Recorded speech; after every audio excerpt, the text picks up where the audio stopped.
Hola, bienvenidas y bienvenidos al tercer episodio de Degustaciones Literarias, un video podcast para hablar de literatura. En esta ocasión os traigo una novela que, bueno, creo que es un imprescindible y yo la tenía en pendientes, así es que, bueno, creo que por fin me he sacado esa espinita. Es Nada, de Carmen Laforet, ya sabéis que fue premio Nadal en 1944. Una novela que me ha impactado como lectora. Desde mi punto de vista, tiene quizá una narrativa muy lenta, pero es una narrativa que creo que acompaña perfectamente a lo que sucede en la sociedad de ese tiempo, ¿no? Sabéis que es un retrato de la Barcelona de posguerra, más o menos años 40, porque además está contada desde una mirada bastante contemporánea. Su personaje principal es Andrea, llega a Barcelona venida de un pueblo del interior con esta inquietud, ¿no? de conseguir prosperar, mejorar. Creo que esta mirada, ¿no? es la mirada de muchas de las personas migrantes de la posguerra, intentando marchar a la capital para encontrar algo mejor. Evidentemente desde el primer momento vemos que algo no va a funcionar. Andrea, bueno, esto desde un punto de vista lector me llamó mucho la atención y pensé, te sitúa de lleno ya en lo que va a ocurrir a lo largo de la novela.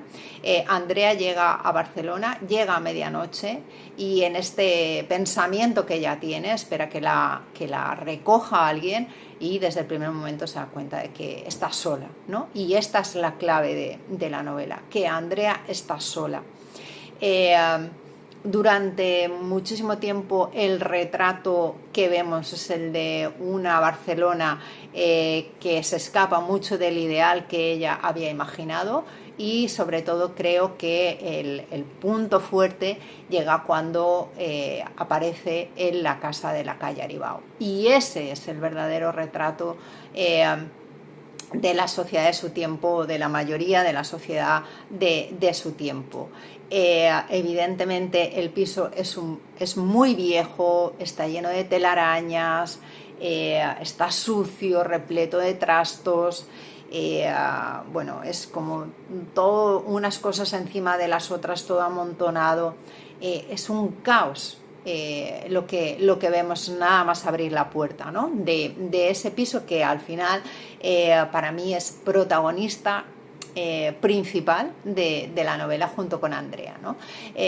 Toda la obra la vemos a través de los ojos de ella. Es un personaje que me ha llamado muchísimo la atención, es un personaje que creo que es vital para esa mirada, casi podríamos decir adolescente, ¿no? De una chica que llega a la universidad, y esto sí que es como un contraste, ¿no? Porque ella va a la universidad y allí se relaciona con otras personas, con otro mundo que quizá es el mundo que ella va buscando en su casa o con su familia, ¿no? de la calle Aribao, y que de ninguna manera consigue, sino que es todo lo contrario. O sea, son esos dos mundos opuestos en los que ella se debe enfrentar. Va contándonos la historia del resto de personajes que viven dentro de la calle Aribao, cómo han conseguido salir adelante, si es que han conseguido salir adelante. El retrato de esa familia es un retrato muy duro, duele bastante, o al menos a mí como lectora me ha dolido bastante. Son situaciones en las que una quisiera escapar o quisiera marcharse muy rápido de ahí y no puede. Hay un primer momento, ya los personajes, y perdón por este inciso, los personajes muchas veces van y vuelven. Y cuando digo van y vuelven es que desaparecen de la narrativa, y en algunos casos vuelven y en otros no. La tía Angustias, ¿vale? Es este personaje que de alguna manera constriñe desde el primer momento a Andrea, y que retrata muy bien cuál es la presión social a la que hay que someterse, ¿no?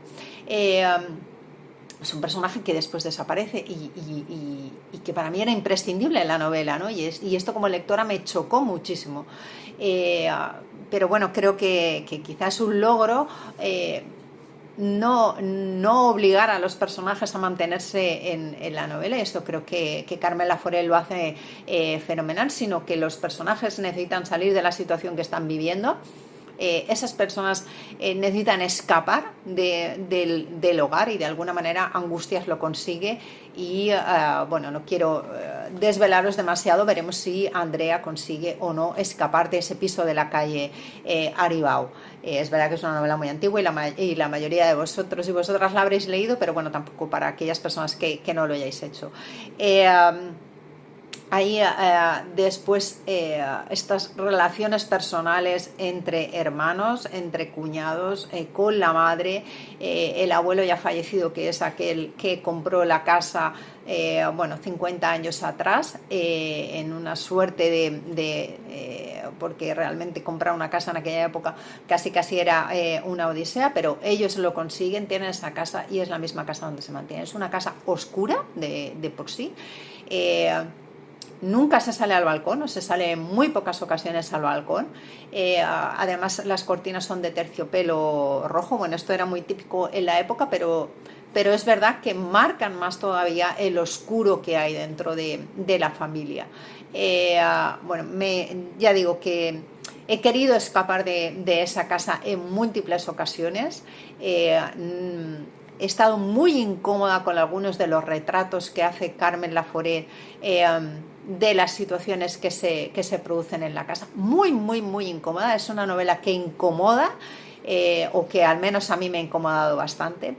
Y cuando he salido a la afuera, en el único espacio en el que me he sentido un poco más tranquila, y supongo que a Andrea le pasa un poco por el estilo, ha sido en la universidad, y no siempre, ¿vale? Y no siempre, pero es verdad que ese retrato es un retrato más amable de la sociedad de su tiempo. El resto, salir a caminar durante el día por la Barcelona, me ha parecido muy interesante el retrato de los comercios, de las calles. Bueno, me ha gustado mucho pasear. Pero ha habido muchos momentos en la noche en las que Andrea ha salido por causas extrañas, ¿no? Porque en muchas ocasiones ella, que es tan estática dentro del hogar, que creo que se mueve muy poco dentro del hogar, y cuando lo hace de una manera como muy sibilina, ¿vale? O sea, va ocupando lugares, porque ya sabéis que ella duerme en una especie de cama turca. Una especie, no, duerme en una cama turca, y así lo retrata ella, dentro del salón de la casa. Y bueno, un salón que además es, o sea, que es horrible, ¿no? Porque es, o sea, es oscuro, o sea, y de alguna manera te aprieta a ese comedor, ¿no? Bueno, pues el lugar en el que ella duerme, claro, es muy incómodo, y de alguna manera cuando consigue cambiar de espacio, bueno, pues lo hace de una manera muy civilina, y bueno, es aceptado por el resto de miembros del hogar, porque nadie se cuestiona tampoco estos pequeños cambios que ella va haciendo, ¿no? Y cuando se le cuestionan, bueno, se le echa en cara que ha realizado ese acto, pero tampoco va más allá, ¿vale? Pero ella en la casa, en el hogar, es muy, muy estática, se mueve muy poco. Es más una espectadora de lo que ocurre que una persona activa. Así es que tienen pocas conversaciones, pero son muy intensas, porque claro, muchas veces lo que hace es narrar qué es lo que está ocurriendo, y cuando dialoga con alguno de los personajes, especialmente con Gloria, la relación que mantiene con Gloria me parece muy particular, porque es Gloria casi siempre la que le habla a ella, pero no, Andrea no suele mantener un diálogo activo, ¿vale? Y la relación que mantiene con su abuela me parece muy tierna, porque la abuela es esta señora mayor que parece que no ve nada, pero que lo ve todo, ¿no? Y entonces la relación que mantiene con ella es muy particular. Después creo que hay un personaje que llama también mucho la atención, y que es un personaje al que no te puedes negar a ver, que es Román. Román creo que es una persona muy contradictoria, una persona que como lectora te produce muchas veces ternura, pero al mismo tiempo casi agonía, ¿vale? Porque es verdad que yo en algunos momentos he sentido agonía y bueno, y creo que al final el resultado, ¿no?, de la experiencia de Román nos llevaba a una situación en la que casi estábamos esperando, ¿no? Así como digo que lo que le ocurre a Angustias me pilla de sorpresa y me parece muy impactante. Lo que le ocurre a Román es algo que sí que había esperado.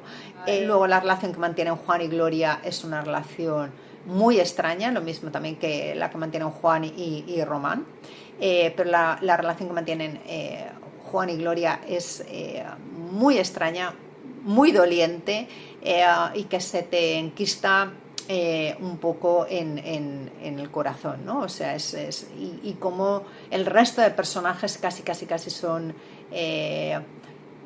meros espectadores, ¿vale? En muy pocas ocasiones toman el mando de la relación que mantiene esta pareja.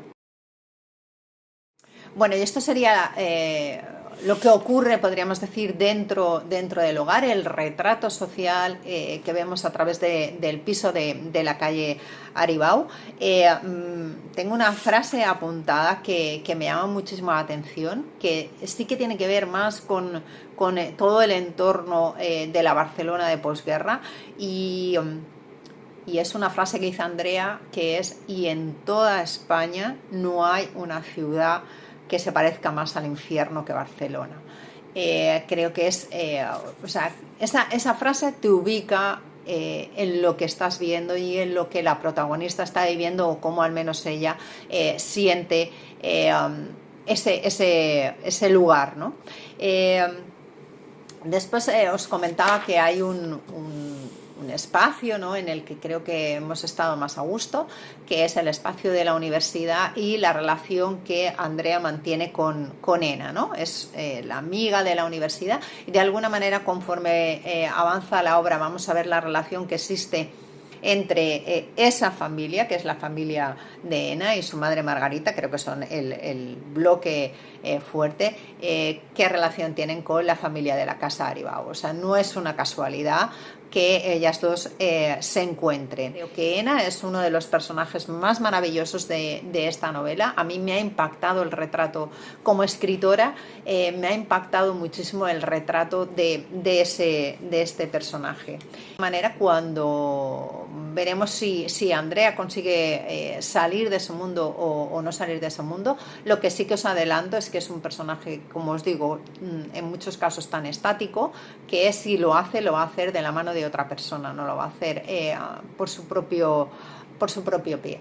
Es verdad que cuando llega el momento ella se agarra a cualquier situación o a cualquier momento, a cualquier salvavidas, mejor no a cualquier situación, sino a cualquier salvavidas, y bueno, pues sale o no sale de ese mundo del piso de la calle Aribau. Como escritora, más o menos he vivido esta novela casi al mismo pie que como lectora. Simplemente creo que hay unas descripciones que son muy bonitas de lo que es la ciudad y sobre todo del piso. Ya os digo, o sea, me ha impactado muchísimo cómo está dibujado el piso de la calle Aribau.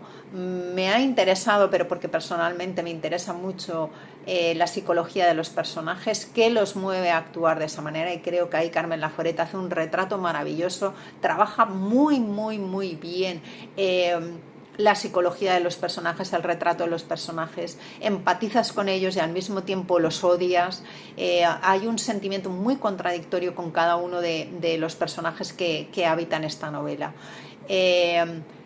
No hay casi nadie, con la única excepción, podría decir, de Luis, que es el padre de Ena, con el que, o la abuela quizá, con el que puedas estar como más tranquila, ¿no? O sea, caminar por la narración más tranquila. El resto de personajes son personajes muy contradictorios, muy trabajados psicológicamente, muy bien dibujados, y eso como escritora, bueno, me ha llenado porque creo que es una maravilla. Lo mismo que estas descripciones en las que realmente No hay largos parlamentos, pero sí que describen perfectamente cómo era Barcelona en aquellos años, cómo se vivía en la Barcelona de aquellos años y cómo era la sociedad de ese tiempo. Y creo que ahí Carmen Laforet, o sea, hace una escritura magistral y de verdad bueno, pues como escritora he aprendido un montón de esta novela. Os la recomiendo tanto para que la disfrutéis con su lectura como para que la desgranéis como escritoras, porque es de verdad un placer haber llegado a esta novela después de tantísimo tiempo. La había empezado muchas veces y siempre me la había dejado porque ver la situación social de ese momento me dolía bastante. El retrato que ella hace del piso de la calle Aribao me dolía muchísimo, así es que es una novela que empecé a leer muchas veces y dejé, y que por fin he conseguido, como os decía, sacarme esa espinita y llegar a ella, llegar hasta el final. Y bueno, ha sido un lujo poder leer a Carmen Laforet y poder entrar en esta novela de la manera en la que ella lo hace, que es una manera magistral. Así es que nada, bueno, pues muchísimas gracias como siempre por acompañarme, un beso muy grande y nos vemos en el siguiente episodio de Degustaciones Literarias.